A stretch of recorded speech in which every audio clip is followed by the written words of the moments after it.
Hi dear students, welcome back to study फीलिया education.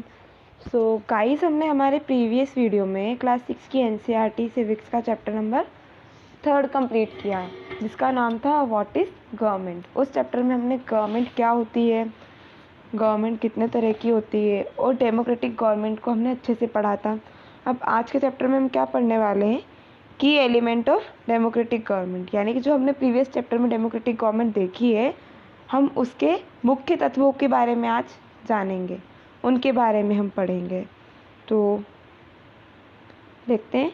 In this chapter you will read about the some key element that influence the working of a democratic government. यानी कि इस chapter में जो हम पढ़ने वाले हैं, डेमोक्रेटिक गवर्नमेंट के मुख्य तत्व जो हमें क्या बताएंगे, डेमोक्रेटिक गवर्नमेंट जो है, जो लोकतांत्रिक सरकार है, वो काम कैसे करती है ना, उसके बारे में हम देखेंगे।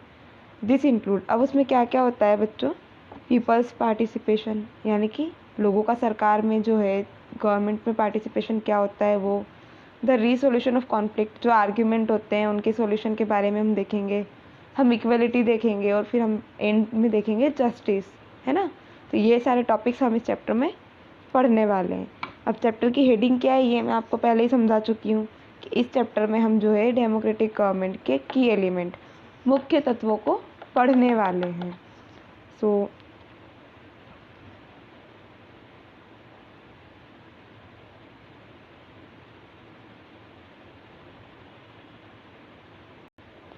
सबसे पहले हम इस चैप्टर में साउथ अफ्रीका की स्टोरी देखने वाले हैं, फिर लोगों का डेमोक्रेटिक गवर्नमेंट में पार्टिसिपेशन देखेंगे, फिर कॉन्फ्लिक्ट को सॉल्व करने की ज़रूरत क्या है वो हम देखेंगे, फिर इक्वलिटी एंड जस्टिस, ये हम इस चैप्टर में पढ़ने वाले हैं। सो बच्चों देखिए, हमारे वर्ल्ड के मैप पे हम सबसे पहले अफ्रीका कहाँ है ये देखेंगे। तो ये देखिए बच्चों, ये हमारा साउथ अफ्रीका है ना, अफ्रीकन पेनिनसुला।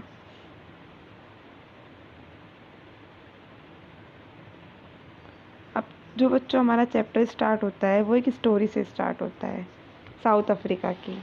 तो मैं आपको स्टोरी सुनाती हूँ, पढ़ के समझाती हूँ आपको मैं पूरी story. South Africa is a country that has people of several races. मतलब कि बच्चों, साउथ अफ्रीका जो है वो एक ऐसी कंट्री है जहाँ अनेक प्रकार के लोग पाए जाते हैं, है ना। अलग अलग कलर के, अलग अलग धर्म के लोग वहाँ पे पाए जाते हैं। There are black people who belong to South Africa. अब वहाँ पे क्या, ब्लैक पीपल्स जो है, जिन्हें हम ब्लैक पीपल बोलते हैं, काले, जो जिनका रंग काला होता है, वो लोग जो कि साउथ अफ्रीका के नेटिव पीपल्स हैं ना, नेटिव उसी देश के रहने वाले लोग हैं। Whites who came there to settle and Indians who came as labourer and traders. अब यहाँ पे और कौन कौन पाए जाते हैं बच्चों, यहाँ पे जो वाइट्स हैं, जो कि ब्रिटेन के लोग हैं, वो भी यहाँ पर रहते हैं, जो कि यहाँ आए। तो जैसे हमारे इंडिया में जो ये लोग क्या, ईस्ट इंडिया कंपनी इंडिया में आई थी ना, इंडिया को गुलाम बनाया था, वैसे काफ़ी सारे देशों को इन्होंने अपनी कॉलोनीज़ बनाया था, ब्रिटेन की गवर्नमेंट ने। तो वैसे एक साउथ अफ्रीका भी था। अब इंडिया से तो ये लोग क्या, इंडिया छोड़ के चले गए थे, पर साउथ अफ्रीका में ये लोग बस गए थे। तो वो लोग हैं वाइट पीपल्स, और जो इंडिया के जो लेबर्स है और जो ट्रेडर्स है जो साउथ अफ्रीका में गए थे, वो भी वहाँ पर है। तो इस तरह से साउथ अफ्रीका में अलग अलग तरह के, अलग अलग रेस के लोग पाए जाते हैं।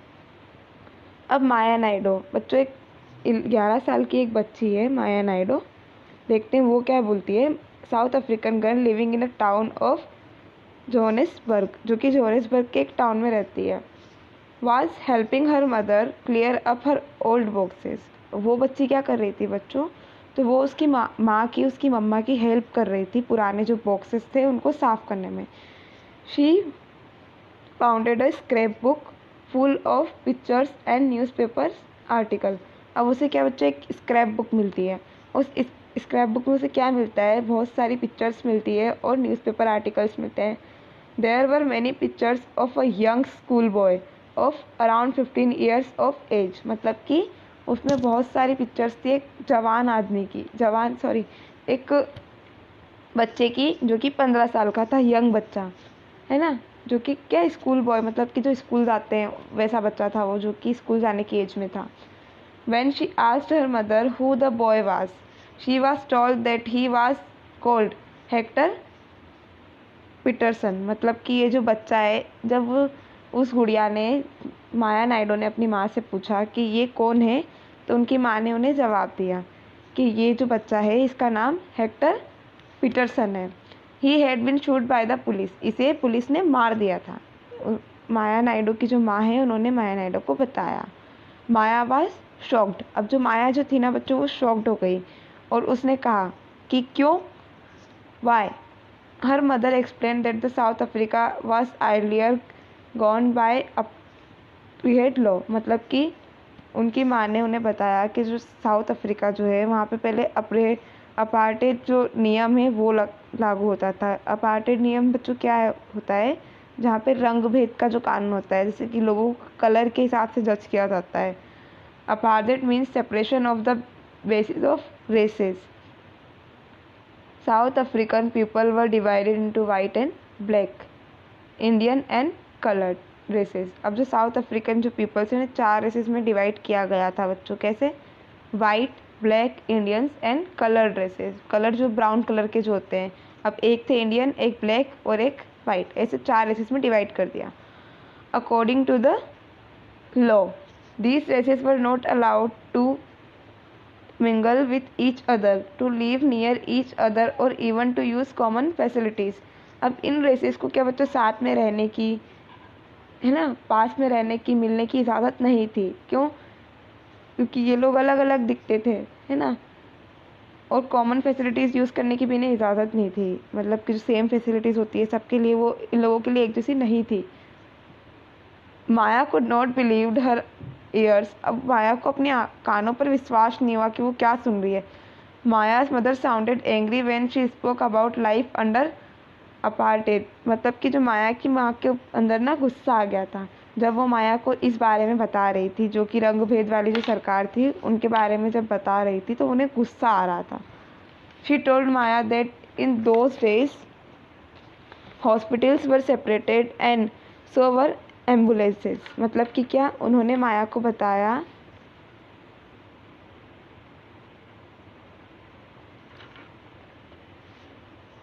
कि उस समय पे क्या, हॉस्पिटल्स और एम्बुलेंसेस जो थी वो भी सबके लिए सेपरेट थी। An ambulance meant for white people would always be well equipped, while one moment for black people was not. There were separate trains and buses. Even the bus stops were different for black and white people। मतलब कि क्या, ambulance से लेके buses, train, सारी की सारी इन लोगों के लिए सेपरेट थी। मतलब देखिए आप, एक ही कंट्री में रहने वाले 2 रेसेस के पीपल्स में देखिए आप, इतना भेदभाव किया जाता था कि वाइट लोगों के लिए सारा सिस्टम अलग रहता था और ब्लैक के लिए अलग रहता था। इवन इन लोगों के लिए बस स्टॉप भी अलग थे। Non whites were not allowed to vote, अब जो बच्चों जो लोग वाइट नहीं थे, है ना, जो ब्लैक पीपल, इंडियंस और अदर जो है ब्राउनी कलर के जो लोग हैं, कलर्ड पीपल, इन लोगों को क्या, वोट देने का अधिकार नहीं था। The best land of the country was reserved for the white people and non white had to live to the rest available land, मतलब कि क्या, कंट्री की जो सारी अच्छी जगह थी वो रहने के लिए रिजर्व थी, किन लोगों के लिए, जो कि वाइट पीपल है उन लोगों के लिए। और जो ब्लैक पीपल है ना बच्चों, उन लोगों को वहाँ पे जाने की, वहाँ पे रहने की इजाज़त नहीं थी। उनके लिए जो बाकी बचा कुचा जो लैंड है वो उन लोगों के लिए था। Thus blacks and coloured people were not considered to be equal to whites, मतलब कि देखिए मोटा माटी कुल मिला के बात क्या आती है कि यहाँ पे जो वाइट पीपल्स और ब्लैक पीपल्स है उनके बीच में काफ़ी ज़्यादा अंतर था। मतलब कि वाइट जो ब्लैक पीपल है उनके साथ भेदभाव किया जाता था, उन्हें वाइट के इक्वल नहीं समझा जाता था। One black township was the South Africa western township Soweto. Hector Peterson lived here and he had his classmate join the protest against learning the Afrikaans language in school. This was the language that the white spoke, मतलब कि क्या, school में ना इन बच्चों को क्या, जो Hector जो थे और इनके साथी जो थे, इन लोगों ने प्रोटेस्ट किया था किससे रिलेटेड, तो इन लोगों को जो अफ्रीकांस जो लैंग्वेज थी वो पढ़ने के लिए फोर्स किया जाता था, जो कि ये लोग नहीं पढ़ना चाहते थे, है ना। तो इन्होंने प्रोटेस्ट किया था अपनी लैंग्वेज जो है जुलू, उसको पढ़ने के लिए। The South African police beat up the protesters heartlessly and shoot at the crowd, मतलब कि क्या, साउथ अफ्रीकन पीपल जो पुलिस जो थी उन्होंने क्या किया, प्रोटेस्ट करने वाले सारे लोगों को पहले तो बहुत मारा और फिर जो उसमें भीड़ में ना गोलियां चलाई, तो उससे क्या हुआ, जो हमारे हेक्टर जो थे उनकी डेथ हो गई थी 16 जून 1976 में। The African National Congress, a group of people who led the struggle against apartheid and their most well known leader Nelson Mandela fought the apartheid system for several years. Finally, they succeeded in 1994. The South African became a democratic country in which people of all races were considered equal. फिर बच्चों देखिए क्या हुआ कि south Africa के लोगों ने, जो अफ्रीकन नेशनल कांग्रेस है, इन लोगों ने आवाज़ उठाई किसके खिलाफ, जो ये रंग भेद वाली जो सरकार का सिस्टम था इसके खिलाफ। और इनके जाने माने जो लीडर है नेल्सन मंडेला, आप इनके बारे में सर्च कीजिएगा, इनको 27 ईयर के लिए, 27 साल के लिए जेल में भी रहना पड़ा था, है ना। तो इन लोगों ने प्रोटेस्ट किया और फिर आखिरकार 1994 में जाकर के हमारे साउथ अफ्रीका में क्या, डेमोक्रेसी आ गई। तो देखिए ये एक रीज़न था, मतलब देखिए डेमोक्रेसी के लिए लोगों ने काफ़ी ज़्यादा स्ट्रगल किया है, सिर्फ इंडिया में ही नहीं, अधिकतर बहुत सारी कंट्रीज़ ऐसी है जहाँ डेमोक्रेसी के लिए स्ट्रगल हुआ है। तो आप सर्च कीजिए, पढ़िए इसके बारे में कि कहाँ कहाँ कौन कौन सी कंट्री में ये स्ट्रगल हुए हैं डेमोक्रेसी के लिए। और हमारे पास सबसे जो न्यूली एग्जाम्पल है वो साउथ अफ्रीका का ही है, क्योंकि 1994 में ही ये कंट्री डेमोक्रेटिक कंट्री बनी है। अब देखते हैं, हम नेक्स्ट टॉपिक पढ़ते हैं इसी चैप्टर का। Let's us now try to understand what a democratic government means to all of us. अब हम समझेंगे कि डेमोक्रेटिक गवर्नमेंट जो है वो हमारे लिए क्या है, मतलब कि लोगों के लिए डेमोक्रेटिक गवर्नमेंट क्या है, हम उसके बारे में समझेंगे अब, है ना। और हमारा भी कुछ ना कुछ कर्तव्य बनता है डेमोक्रेसी को बनाए रखने के लिए। अब देखेंगे हम पार्टिसिपेशन, है ना, लोगों का डेमोक्रेसी में पार्टिसिपेशन, मतलब कि लोग कैसे डेमोक्रेसी में पार्टिसिपेट करते हैं। तो पहले तो हम देखेंगे why do we have regular election, यानी कि हमारे पास रेगुलर इलेक्शन क्यों होते हैं। आपने देखा होगा कि हर 5 साल बाद हमारी कंट्री में इलेक्शन होते हैं। तो ऐसा क्यों होता है बच्चों, देखते हैं। Relate with the heading. अब हेडिंग क्या है हमारी, की एलिमेंट ऑफ द डेमोक्रेसी। हम डेमोक्रेसी पढ़ रहे हैं। डेमोक्रेसी क्या है, लोगों का, लोगों के द्वारा लोगों के लिए किया गया शासन, यानी कि इसमें जनता अपने लिए किसी एक इंसान को चुनती है जो कि लोगों की भलाई के लिए काम करे, जनता की भलाई के लिए, है ना। तो अब इसमें क्या, लोग ही डिसीजन लेते हैं, पीपल ही डिसीजन लेते हैं। तो कैसे लेते हैं बच्चों, वोट दे करके, है ना, वोट दे के ही अपना जो प्रतिनिधि है उसे चुनते हैं।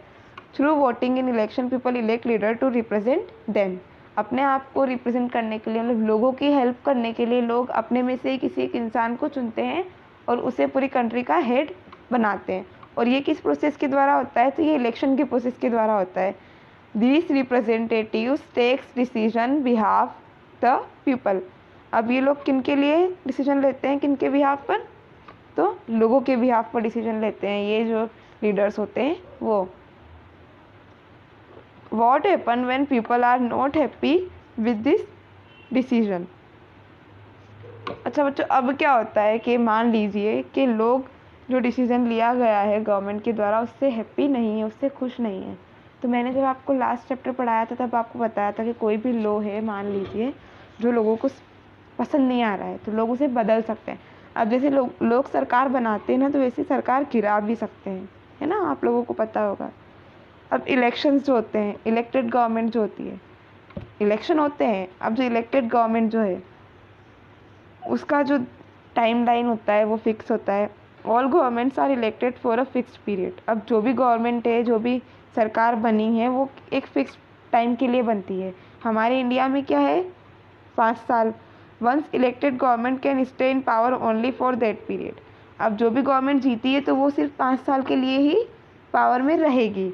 मान लीजिए कि अगर 5 साल बाद फिर से गवर्नमेंट को जीतना है तो उन्हें अच्छे से, मान लीजिए कि एक पार्टी है, 5 साल तक अच्छे से काम किया है, तो अगले, हो सकता है कि बाद में फिर से वही जीत जाए। आप इसके लिए एमपी का उदाहरण ले लीजिए, स्टेट गवर्नमेंट आप एमपी की देखिए, वहाँ पे जो सरकार है वो शिवराज सिंह चौहान की जो सरकार है बीजेपी की, वो लगातार 15 साल तक रही थी।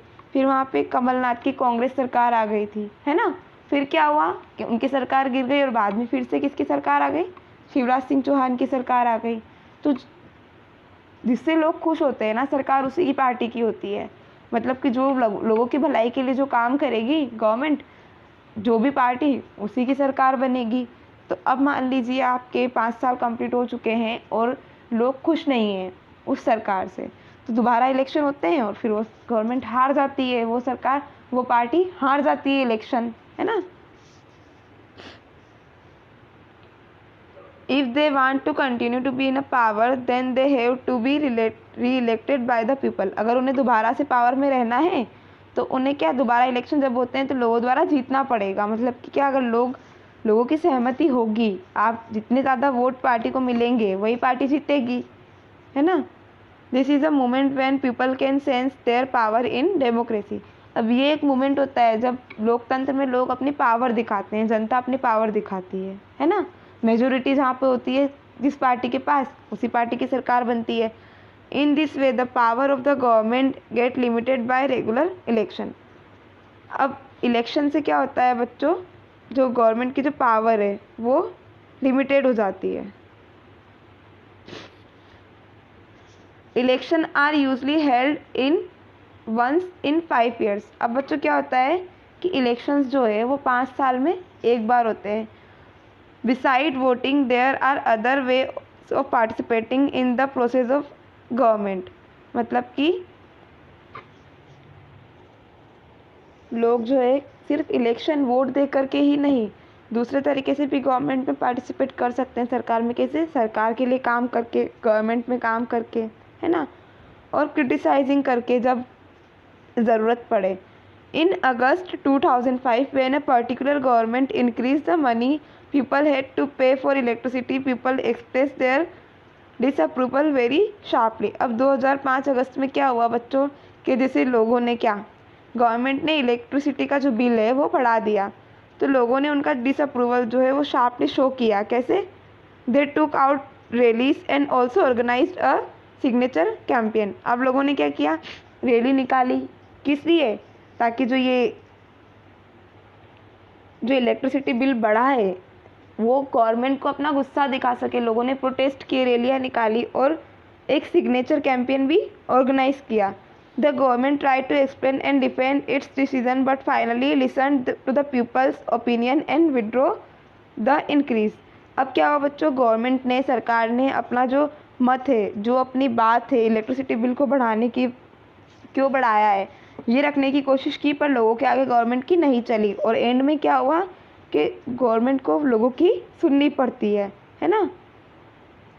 The government had to change its decision because it is responsible to the people. मतलब कि गवर्नमेंट को अपना डिसीजन चेंज करना पड़ा लोगों के लिए। There are many ways in which people express their views and make governments understand what actions they should take. These include dharnas, rallies, strikes, signature campaign etcetera.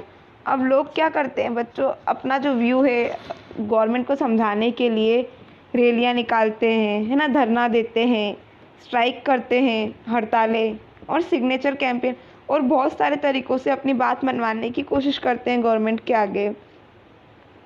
Things that are unfair and unjust are also brought forward. Newspaper, magazines and TV also play a role in discussing government issues and responsibilities. अब बच्चों जो newspaper से, magazine से, TV से, इनका भी बहुत ज़्यादा इम्पोर्टेंट रोल होता है किस चीज़ में, गवर्नमेंट इश्यूज़ को लोगों तक पहुंचाने के लिए गवर्नमेंट की बात, और जो गवर्नमेंट की रिस्पॉन्सिबिलिटी है वो गवर्नमेंट को बताने के लिए भी हमारे टीवी सीरियल्स और न्यूज़पेपर्स जो है इसमें आए दिन आर्टिकल छपते हैं कि आज ये हो गया, गवर्नमेंट को ये करना चाहिए था बट इसका उल्टा हो रहा है, सुप्रीम कोर्ट ने इस केस पे ये दावा रखा है ना। While it is true that a democracy allows people to participate, it is also true that not all selection of people are actually able to do so. Another way for people to participating is by organizing themselves into social movements that seek to challenge the government and its functioning. Members of the majority community, Dalits, advises women and other are often able to participate in this manner। मतलब कि क्या ये सही है कि democracy जो है वो लोगों को अपनी बात रखने का अधिकार देती है, पर सबके सब लोग एक साथ नहीं कर सकते ना। तो जो मेंबर्स ऑफ माइनॉरिटी, जो माइनॉरिटी कम्युनिटी के मेंबर्स जो है, दलित जो है, वुमेन्स जो है, ये लोग क्या करते हैं, धरना वगैरह देते हैं, है ना, अपनी बात मनवाते हैं। If a country's people are alert and interested in how the country is run, the democratic character of the government of that country will be stronger. So the next time we see the rally winding through the street of our cities and towns or village, we should pause to find out what is rally is about, who is participating in it, and what they are protesting about. This will help to give us a sense to how our government works। मतलब कि क्या, आप लोगों ने देखा होगा गलियों में रैलियां वगैरह निकलती रहती है, प्रोटेस्ट होते रहते हैं, तो हम लोग क्या देखने जाते हैं कि किस चीज़ का प्रोटेस्ट है, क्या हो रहा है। और ये हमें मदद करता है कि हमारी जो गवर्नमेंट है वो किस तरह से काम कर रही है, ये जानने में, है ना।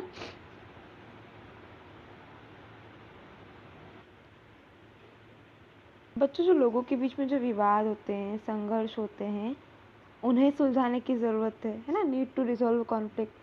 अब हम माया की जो स्टोरी है वो देखते हैं। माया की स्टोरी से हमने क्या पढ़ा कि जो एक बच्चा जो था हेक्टर, उसको सिर्फ लैंग्वेज के लिए उसने प्रोटेस्ट किया, तो गवर्नमेंट ने उसके ऊपर गोली चला दी, पुलिस ने। तो क्या हुआ, वहाँ पे उसकी डेथ हो गई। तो अब हम देखते हैं, रिलेट करेंगे आगे। Conflict can, in Maya's story, you read about how conflict can be often lead to violence and death because one group decide that it is all right to use force to prevent the other group from protesting.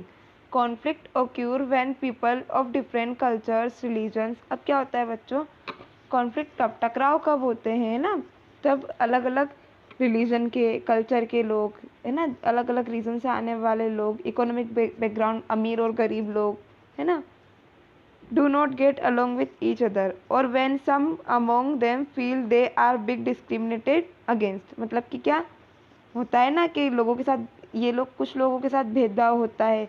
टकराव कब होते हैं ना, debate जो है या फिर conflict जो है, ये कब होते हैं, तब अलग अलग रिलीजन के लोग और अलग लोगों को डिस्क्रिमिनेट किया जाता है, भेदभाव किया जाता है लोगों के साथ, तब होता है।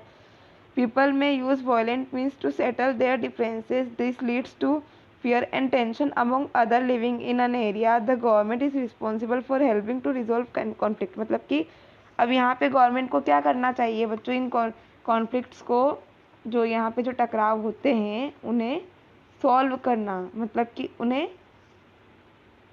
पहले तो जानना कि उस एरिया में हो क्या रहा है, फिर उसके लिए कोई निष्कर्ष निकालना, है ना, सुलझाने की ज़रूरत। Let's read about some of the conflict in our society and the role of the government in resolving them.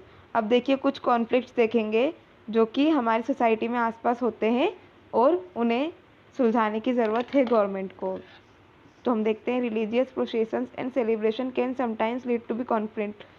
मतलब कि क्या, कभी कभी क्या होता है कि रिलीजियस प्रोसेशन, धार्मिक जो कार्यक्रम होते हैं वो, और उनको जो लोग सेलिब्रेट करते हैं, उनकी वजह से कभी कभी कॉन्फ्लिक्ट हो जाता है। For example, the route of procession take place may be led to a conflict.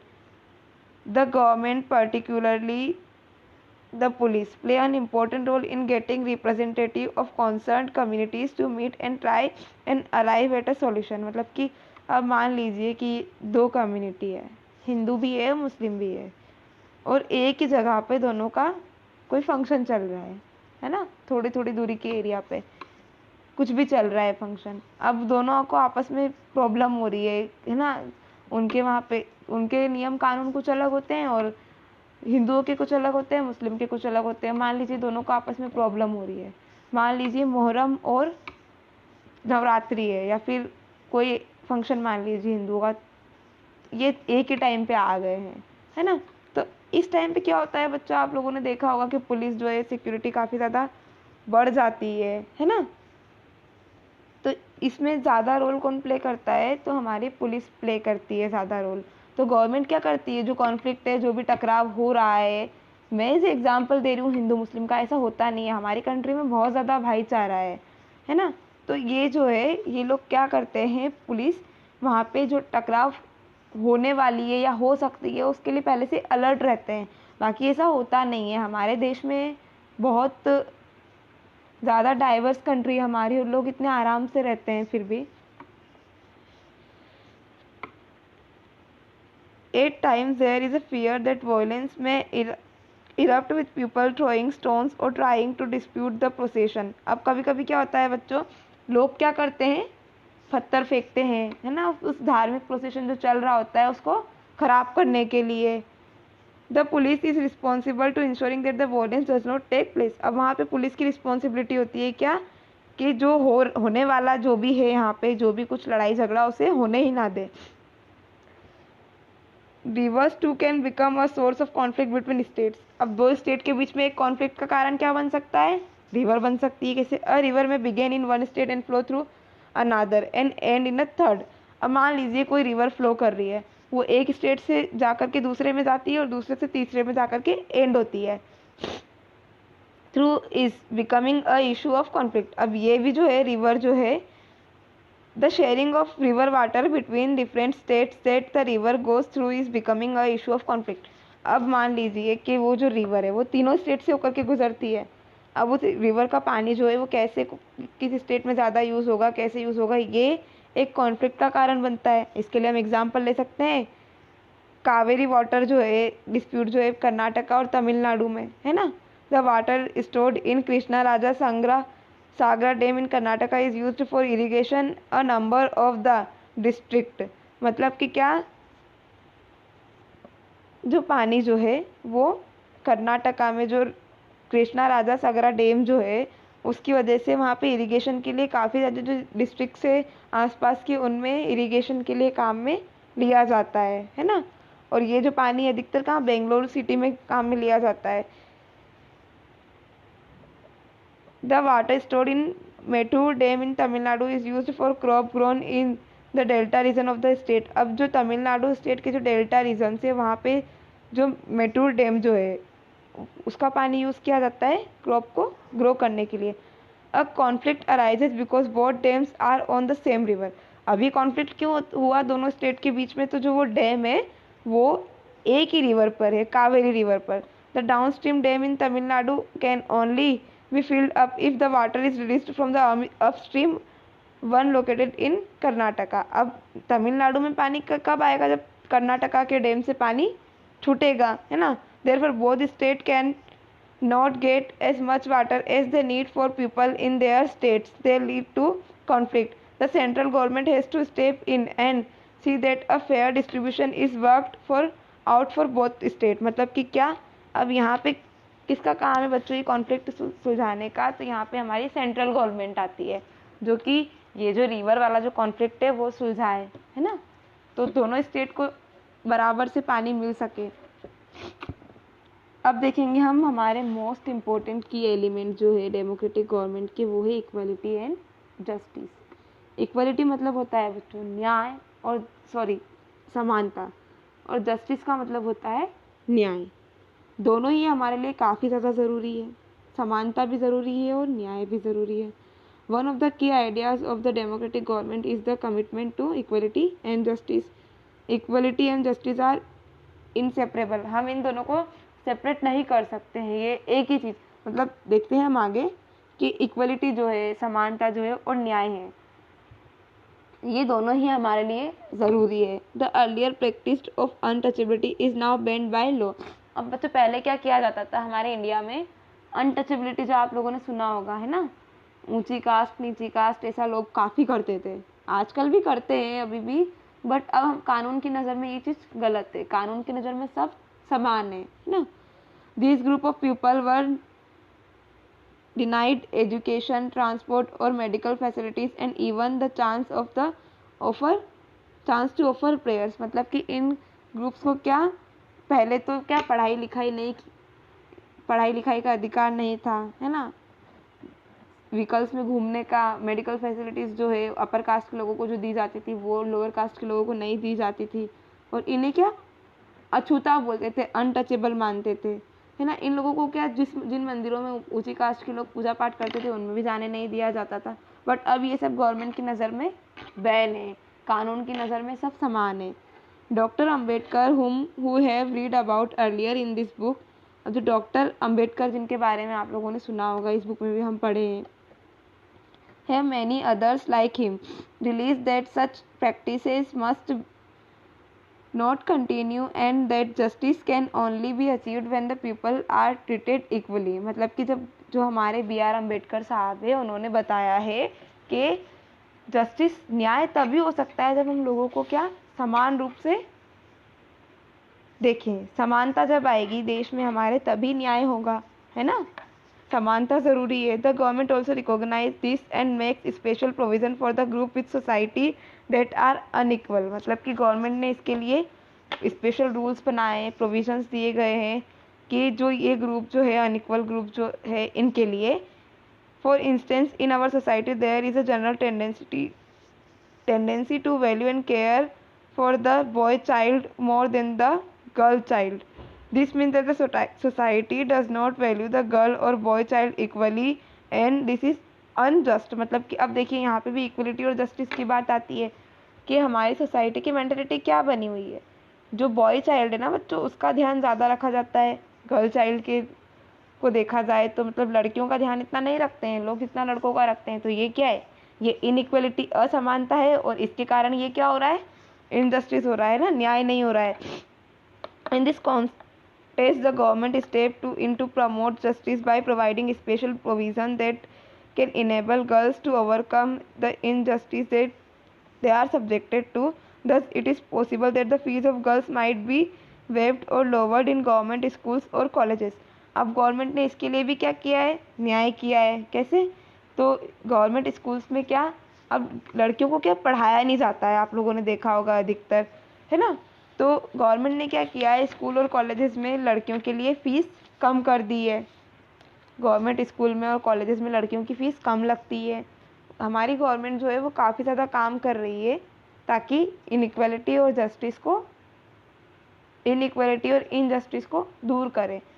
और कहीं ना कहीं बच्चों ये हमारा भी फ़र्ज़ बनता है, हमारी भी जिम्मेदारी है कि हम जो गवर्नमेंट है उसकी हेल्प करें, है ना। हम भी समझते हैं इतना तो कि ये सब हमारे लिए समान है, किसी भी तरह का कोई भेदभाव हमें खुद को ही नहीं करना चाहिए, लड़का लड़की में भेदभाव नहीं करना चाहिए और कास्ट सिस्टम से रिलेटेड हमें भेदभाव नहीं करना चाहिए। आई होप आप लोगों को चैप्टर से एक्स्ट्रा भी कुछ सीखने को मिला होगा, है ना। Thank you so much for watching this video. मिलते हैं नेक्स्ट चैप्टर में, हम जब पढ़ेंगे पंचायती राज। नेक्स्ट चैप्टर में हम पढ़ने वाले हैं पंचायती राज, है ना। फिर हम पढ़ेंगे रूरल एडमिनिस्ट्रेशन, फिर हम पढ़ेंगे अर्बन एडमिनिस्ट्रेशन, फिर हम पढ़ेंगे रूरल लिवलीहुड एंड नेक्स्ट हम पढ़ेंगे अर्बन लिवलीहुड। और फिर हमारी जो सिविक्स है वो भी कंप्लीट हो जाएगी। फिर हम नेक्स्ट बुक हमारी हिस्ट्री के साथ मिलेंगे। और तब तक के लिए thank you so much for watching this video.